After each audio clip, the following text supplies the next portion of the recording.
From DLA Piper, this is the Panorama Podcast. This podcast series focuses on the latest developments across the Americas and globally, highlighting daily business, legal, economic, and political developments affecting businesses. In this episode, Robert De Silva Ashley, Global Co-Chair of DLA Piper's Energy and Natural Resources sector, joins Ambassador Michael McKinley, Senior Counselor at the Cohen Group, for an insightful discussion on the recently concluded Global Climate Conference of the Parties, COP30, held in Belém, Brazil. Together, they explore the implications of COP30 for global energy policy, climate commitments, and the evolving role of international cooperation. With a focus on sustainability and the transition to clean energy, the conversation highlights key takeaways from the conference, emerging challenges, and strategic opportunities shaping the future of environmental and energy initiatives worldwide. Welcome to another episode of DLA Piper's Panorama podcast series, where we bring in renowned experts and authorities in law, business, public policy, and public affairs to dive into some of the most relevant and important topics across the Americas. Today's topic being the recently concluded Global Climate Conference of the Parties, or COP30, held in Belém, Brazil. I'm Robert De Silva Ashley, Global Co-Chair of DLA Piper's Energy and Natural Resources sector. And today I'm lucky enough to be joined by Ambassador Michael McKinley, Senior Counselor at the Cohen Group, a perch from which he provides strategic advice to companies on global geopolitical realities that impact their operations. As you may have gleaned from his title, Ambassador McKinley is a four-time ambassador, including to Peru, Colombia, Afghanistan, and Brazil. He's helped conclude free trade agreements with Peru and Colombia and is just an all-around my go-to geopolitical expert on all things Americas and beyond. So, Ambassador McKinley, it's a pleasure to be with you again. Welcome. Rob, thank you very much for the opportunity. So, to start by zooming back a little bit, these COP conventions serve as the main decision-making forums for setting global environmental and nature policy and addressing climate-related issues. They don't make law in an enforceable or binding sense, but they are influential and in some cases have been essential to initiating regulatory shifts, shaping and reshaping supply chain risks, guiding financial flows, and just overall influencing global markets and investment trends. Now that over 2 weeks of negotiations among the participating countries have just concluded over the weekend, with the notable absence of the U.S. delegation, which we'll talk more about, can you talk us through your reactions to the agreement, what your main takeaways are, and frankly, can the participating countries, what weight can they put in to the commitments without the express buy-in of the U.S. or at the very least the current U.S. administration? Okay, Rob, you framed it correctly with your top comment. These are conferences which try to set ambitious agendas to address climate change. They've been going for 30 years. Some of them are more successful than others. The benchmark for the last 10 years was the agreement reached in Paris in 2015, which was the formal acknowledgement of the dangers of climate change, setting the targets of keeping greenhouse gas emissions below 1.5 degree increases before the end of the century. And every COP since has taken place in the shadow of the ambitions which were laid out in Paris. Glasgow in 2021, following the pandemic, was another important benchmark. And I would suggest COP28 in Dubai, where for the first time, transition away from fossil fuels was acknowledged as a desirable and necessary goal in the coming decades. The retreat from that commitment, both in Egypt and Azerbaijan and now Brazil, does not take away from the fact that the concept of discussion of fossil fuel transition is very much part of the agenda and will be going forward. The question is how it's addressed. As we look at COP30, the Brazilians had adjusted their sights to be more pragmatic in how they approached issues which were beginning to divide much of the world. So comments like the implementation COP, the adaptation COP, the COP of truth became the monikers for what happened in Belém. The declaration itself was not particularly ambitious, was viewed by many as a disappointment. In 150 pages, there was no mention of fossil fuels, fossil fuel transition. financial commitments that were made were much lower than anticipated, and certainly a retreat from the ambitious targets that had been set in Baku, in Dubai, and before. So no more talk about $1.3 trillion a year in climate transition funding by 2035. Instead, more focused approach to adaptation finance, increasing it from $40 billion a year to $120 billion a year by 2035, and perhaps another $180 to $200 billion in climate finance, not just from public sources, but as the document made very clear, from a wide variety of sources, including the private sector.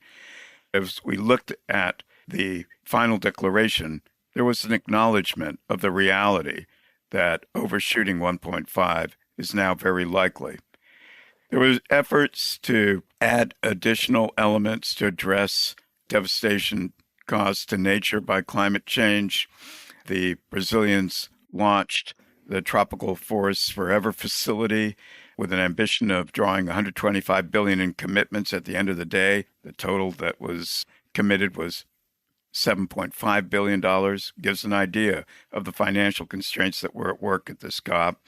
There was rhetorical commitment to the concept of a just transition in the future, a nod in the direction not just of indigenous communities, men and women, but also workers. And I think an attempt to reflect that climate change mitigation policies are having an impact on economic issues, development, poverty alleviation throughout the globe, and also a recognition that with the world immersed in a response to everything from conflicts in Gaza, Ukraine, energy questions that come into play, a changing dynamic on global trade patterns, ambitions had to be somewhat more realistic going forward.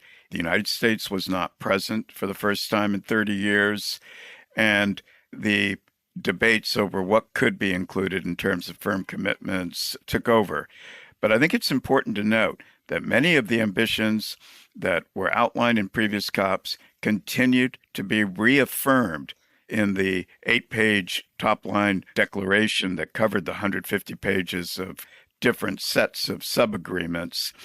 And these at least provide a framework for moving forward. And there were coalitions of the willing that surfaced. So no mention of fossil fuels in the final declarations.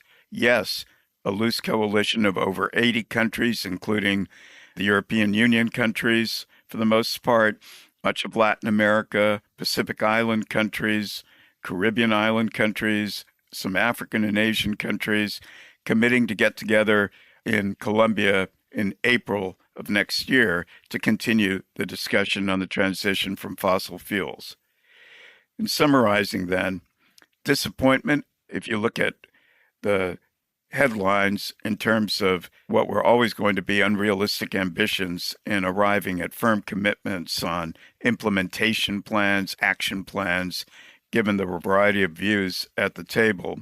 But I would suggest a more realistic COP, one that acknowledges political realities, one that acknowledged that we are in transition phase in which global warming is accelerating, where adaptation is becoming as or more important than mitigation, and also greater commitments on the deforestation front, which I think will take form in the coming years. There were some productive results that allow the discussion to continue going forward in Antalya, Turkey next year, where, in an unusual arrangement, Australia will be the presiding government for negotiations while Turkey hosts the actual COP31. So, Ambassador, we'll see what we end up labeling COP31, but it sounds like COP30 may not be the implementation COP, but maybe the realism COP. But that's interesting. You had mentioned the centrality of the Paris Agreement. So let me put it in a way that's admittedly, you are the diplomat eminence here, but let me put it in a less diplomatic way. We're at the end of 2025. We're in a post-COP30 world. Is the Paris Agreement even still relevant? Well, it actually is, for the reasons you mentioned in your opening remarks. What COPs successively set were agendas, implementation targets, ambitions, and effectively managed to globalize not only the debate on climate change as it was taking place and accelerating, but the urgency in addressing global warming. And what we've seen over the last 30 years is a dramatic shift in how governments everywhere, no matter what their politics are, to implement policies which promote clean energy transition, which lower greenhouse gas emissions, require at least some form of cooperation with either coalition of the willing states, bilateral trading partners, or the multilateral system as it continues to exist. It's obviously weakened in recent years. So COPs have been extraordinarily important contributors to the global debate on where the nations need to go to achieve effective policies on addressing climate change. There's not a country in the world that doesn't believe, including the United States, which has been a leader in clean transition development technologies, that actions have to be taken. That includes the biggest greenhouse gas emission polluter, China, because China is also now leading the green energy, clean energy revolution on a global scale, and includes every country in between. So we're really indebted to the COPs for creating the framework for this debate. Now, how issues that are raised in agreements like Paris or Glasgow, I think in retrospect, we can look back and say there was a little too much ambition, a little too much of a sense that multilateralism could drive and force member countries to implement or accelerate policies on climate change, to address climate change and greenhouse gas emissions.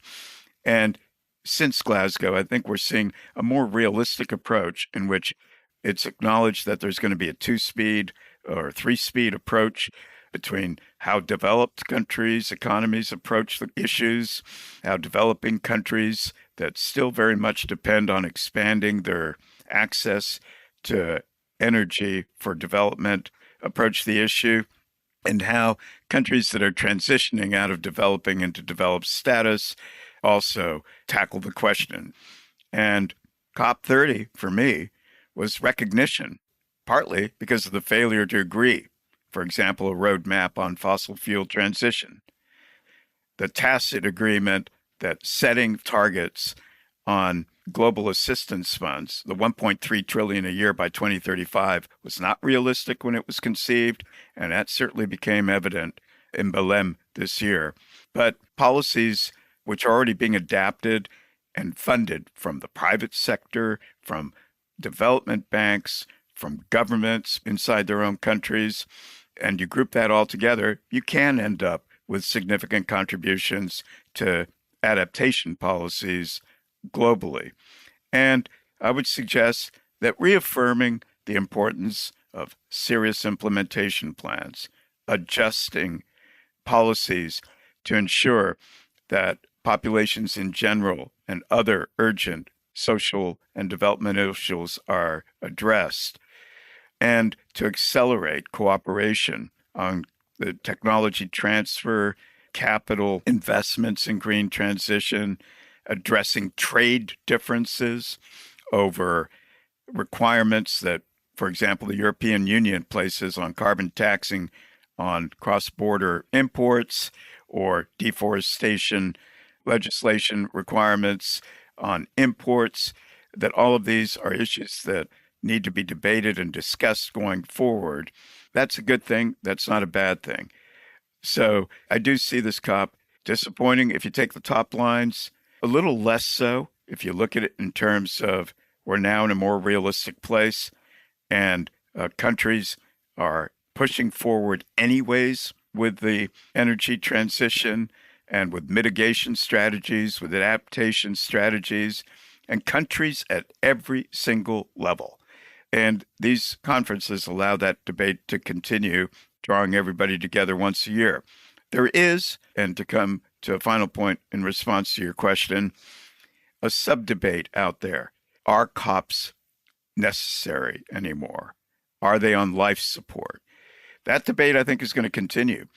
As long as there's vast majority of countries that still want to be part of this dialogue, the COP offers an opportunity to have it and define agendas going forward. We don't know where we're going to be in 5 years' time, but if COPs are still taking place, they may help countries exchange ideas on what further transitions are required, what is the impact of the policies they've been carrying out to date, whether climate mitigation adaptation are working, and so on. I like the way you frame that, and I like the 2-3 speeds metaphor. Here's to hoping nobody throws it into reverse. Let me take a couple of these. Let me throw out a couple of conceptual items and get your take on this. I mean, U.S. absence from COP30, Brazilian strategic, call it geopolitical neutrality, and Chinese leadership in clean energy tech manufacturing, critical minerals processing, clean energy power generation even now. Is it just me, or is Latin America primed to play global hegemons off of each other to advance their strategic interests and climate goals? Well, the fact is Latin America has the lowest carbon footprint in the world, the highest percentage of energy generation by renewables. And just this year, we're seeing approximately $70 billion of investment go into the region in clean energy projects. We're seeing investments in wind and solar on mega scales in countries like Brazil and Argentina, and initiatives and projects to develop it to a lesser extent in Mexico and countries along the Pacific coast. You're also seeing Latin America leading because it's such a central source of the minerals required for clean energy transition, whether it's copper, rare earths, lithium, frankly, looking at new technologies like green hydrogen, where Argentina and Chile are poised to be world leaders. There's a revolution underway in terms of Latin America's centrality to the global economy at this point in time, and with a certain kind of not just economic but strategic importance to the goals that are evident in dozens of countries of an emphasis not just on fighting climate change, but on energy transition, on self-sufficiency, reliance, nearshoring, friendshoring, go down the list. Latin America is becoming much more relevant factor on these questions as we go forward. And it's no accident that I think some Latin American governments continue to take the lead in pushing for a debate on issues like fossil fuel transition over time. And because even in Latin America, allow me a parenthesis here, there's a recognition that fossil fuel consumption is going to continue to rise for the coming years. The idea that it was going to start falling after 2030, be peak consumption globally at 2030, simply not true. The estimates I think IEA and others are coming up with is we'll be lucky to hit peak use of fossil fuels by 2050.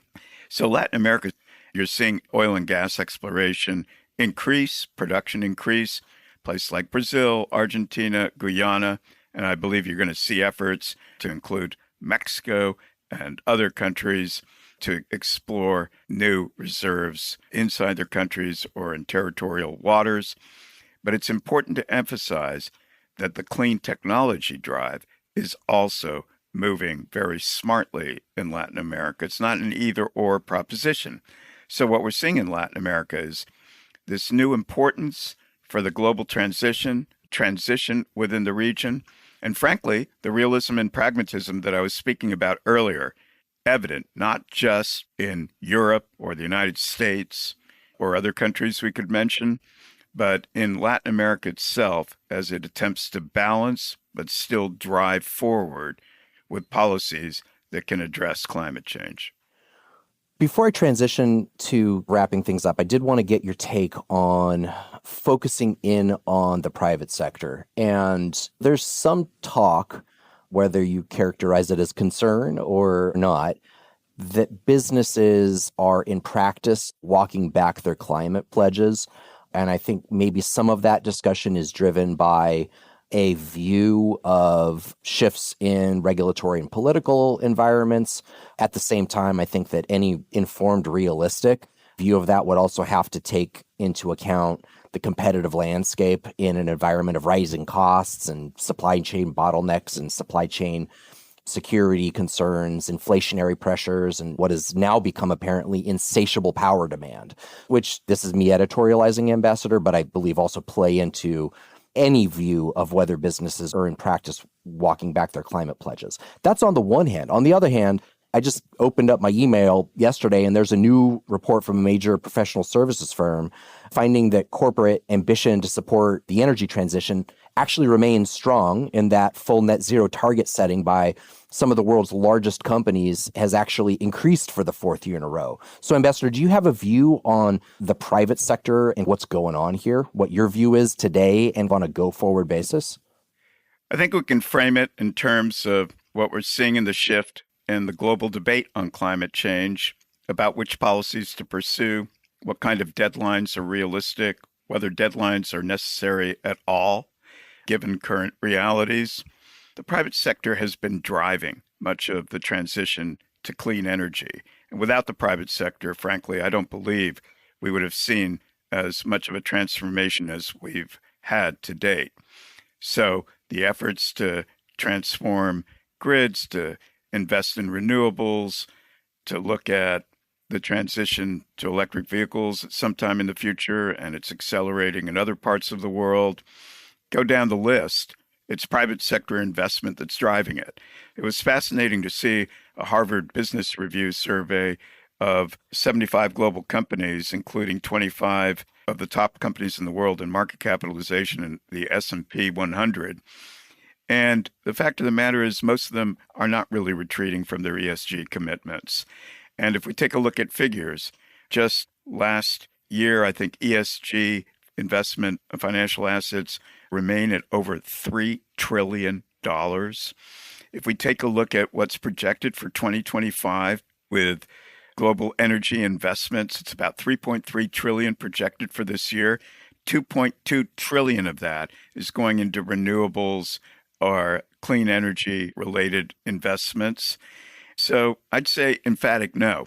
Companies still see the need to address climate change, the need to transition to clean energy. It's part of their competitive framework and approach to markets.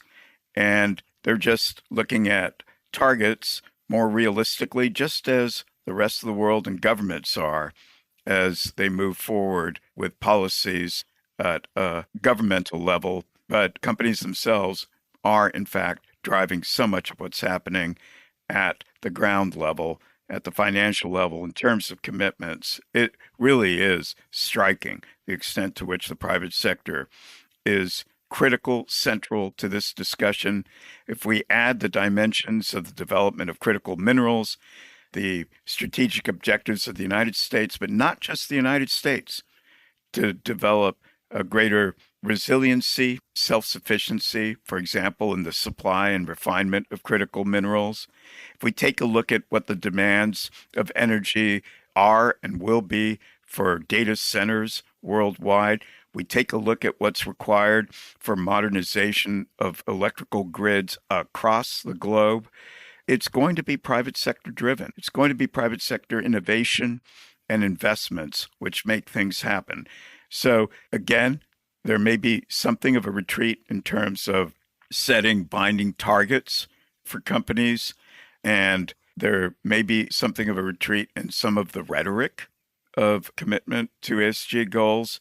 In practice, there really is very little shift, because I think there's a global consensus that we may disagree on what measures are best to tackle the impact of climate change. But I think there's very little debate on the importance of trying to develop adaptation and mitigation to what's going on. That's fascinating, Ambassador. So let's wrap it up with getting your perspectives on a go-forward basis. So as we look beyond COP30, what gives you optimism and what gives you the most concern about the global climate effort over, let's call it, the next 5 to 10 year period? Well, I'll go back to what I was saying about COP30. If going forward over the next 5 years, not to put too long a time frame on it, we have a more realistic and pragmatic approach to policies which can address climate change. But as Bill Gates noted, other issues need to be addressed as well in the world, including development and poverty alleviation. If we go forward over the next 5 years with a more realistic and pragmatic approach to policies, to investments, and build on what is already a substantial revolution in terms of how clean energy is being generated, how issues like deforestation are being tackled, how countries in subregions around the world are cooperating with each other to address common concerns, then I think we have a relatively optimistic framework to move forward on. It doesn't require the drivers of firm commitments, which aren't going to be forthcoming anyways. If something emerged from COP30 is that ambitions have been dialed back in terms of the levels of financial contributions that can be expected from developed world, from international institutions. Ambitions have been somewhat dialed back in terms of developing transition from fossil fuels to address the realities of still surging energy consumption in many parts of the world. The recognition that the private sector has a greater role to play. All of these are foundations for moving forward. But I'll close noting that the biggest driver remains the reality that we're all living in. And it is a world in which climate change, whatever your opinion on climate change and global warming, certain things are happening, and there is a consensus on the importance of addressing what's happening, whatever you call it. So individual countries that are already technology leaders, like the United States, countries in the European Union, China, all of this will continue to move forward. Investments will continue to move forward. National governments may take one approach. In big countries like the United States, India, and the European Union, individual countries are all going to pursue different policies, but most of them seem to be marching in one direction, and that's producing cleaner energy, more efficient energy, addressing some of the wider impacts of climate change on our societies. And that's a positive rack to hang our expectations and optimism on. This doesn't have to be a negative scenario. I know what the counter is, that these ambitions are not enough, but the fact of the matter is the realities of global politics also have to be taken into account. Ambassador, I've got my takeaway notes. We've got realism and pragmatism and positivity and, frankly, what's already a substantial revolution. So those are wonderful notes to end on. I want to thank you very much for the insightful conversation, and it's always such a pleasure to have the opportunity to be sharing thoughts with you and to glean your expertise and your perspective. So thank you very much, Ambassador McKinley. Thank you, Rob, for this opportunity. Always terrific to engage on these issues with you. You have a wonderful one. Thank you for joining us and listening to DLA Piper's U.S. Latin America Panorama podcast. Please be sure to visit and follow us on LinkedIn under DLA Piper in Latin America and via dlapiper.com. If you have topics or speakers you'd like to suggest, please reach out to us at dlapiper.americas@dlapiper.com. Thank you for your interest. All information, content, and materials contained in this podcast are for general informational purposes only. This podcast is intended to be a general overview of the subjects discussed and does not create a lawyer-client relationship. Statements and opinions are those of the individual speakers and participants and do not necessarily reflect the policies or opinions of DLA Piper LLP US. The information contained in this podcast is not and should not be used as a substitute for legal advice. No listener should act or refrain from acting with respect to any particular legal matter on the basis of this podcast without first seeking legal advice from counsel in the relevant jurisdiction. This podcast may qualify as lawyer advertising, requiring notice in some jurisdictions. Prior results do not guarantee a similar outcome. DLA Piper LLP US accepts no responsibility for any actions taken or not taken as a result of this podcast.